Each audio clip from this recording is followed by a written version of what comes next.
காரிருள் மேனியைத் தழுவ ஒத்தையடி பாதை ஓரம் நடக்கின்றேன் தனியாக. ரிங்காரமிடும் வண்டுகளின் ஓசையும் காற்றின் அசைந்தாடும் மரங்களின் சப்தமும் காதோரம் ஓலமிட்டன. கவியோடு மனதிற்குள் கானம் இசைத்து நடக்கின்றேன் அங்குமிங்கும் பார்த்தவாறு. திடீரென காலடி சத்தம் கேட்டு அச்சத்தில் வேகமாக நடந்தேன். காற்றில் காலடி ஓசையும் சலங்கையொளியும் காதுகளில் விழ பயம் மேலோங்கியது. வியர்வை சொட்ட நடை வேகமானது. மீண்டும் அருகிலே கேட்டது காலடி ஓசை.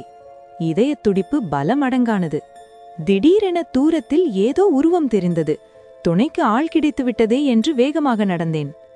அருகில் செல்ல அந்த உருவம் என்னை விட வேகமாக சென்றது.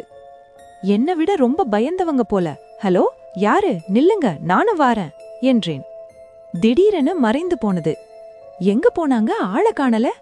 திடீரென எனக்கு பின்னால் யாரோ கடந்து சென்றது போன்று இருந்தது. சற்றென்று திரும்பி பார்த்தேன். யாருமே இல்லை.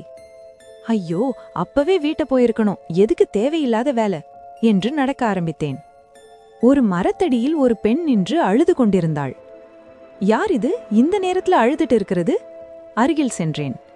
ஹலோ, யாரு நீங்க? வழி தவறி வந்துட்டீங்களா? நானும் தனியாதான் போறேன், வாங்க சேர்ந்தே போகலாம். திரும்பாமல் அழுது கொண்டிருந்தாள்.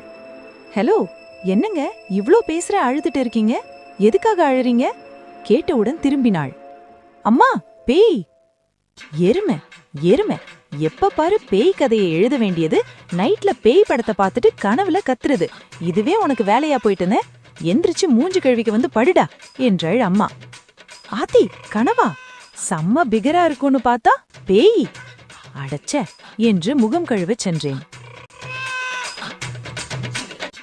இந்த கதை உங்களுக்கு பிடித்திருந்தால் எங்கள் சேனலை மறக்காமல் சப்ஸ்கிரைப் பண்ணுங்க, வீடியோக்கு ஒரு லைக் போடுங்க, இந்த கதையை உங்கள் நண்பர்களுடன் ஷேர் பண்ணி சப்போர்ட் பண்ணுங்க.